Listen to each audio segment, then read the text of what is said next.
As an office, we try to be involved in the community. We try to get out there and meet the people who, are supporting us, as well as the people who, potentially have been clients or are clients.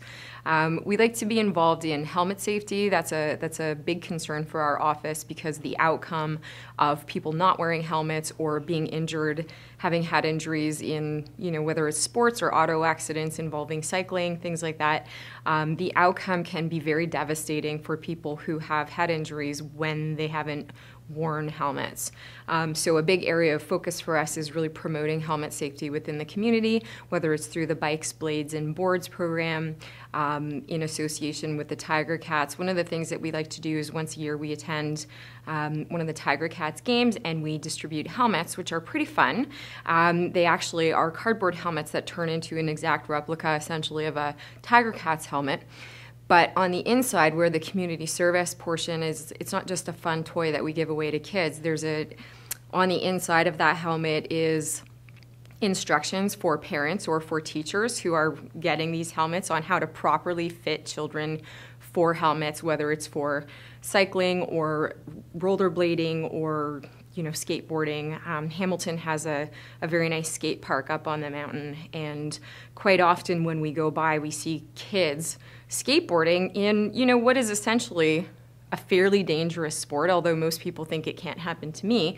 It can happen to you, so we like to be very proactive in terms of promoting helmet safety within the community, but also making sure that we are living up to those same standards when we are involved in sports.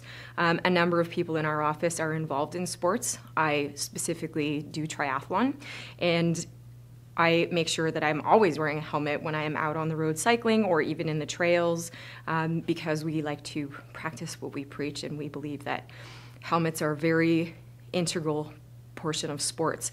I also know that there was a celebrity, Natasha Richardson. She was injured at Mont Tremblant. She's American. Mont Tremblant's in Quebec. And she was skiing and had a head injury that nobody suspected would have the devastating consequences that it did. She died as a result of a head injury that seemed to be very minor at the time that it happened. And I think as a consequence of that incident, as well as a number of incidents prior to that, where other people have been injured and died. I know that Rob has been a proponent very early on of helmets in skiing. Rob is a high-level skier, skis in many places where you have to be good at skiing, but whether you are or you aren't, it's still important when you're doing things that can have long-term consequences for you as a person, to protect yourself as best as you can, and one of the easy ways to do that is wear a helmet.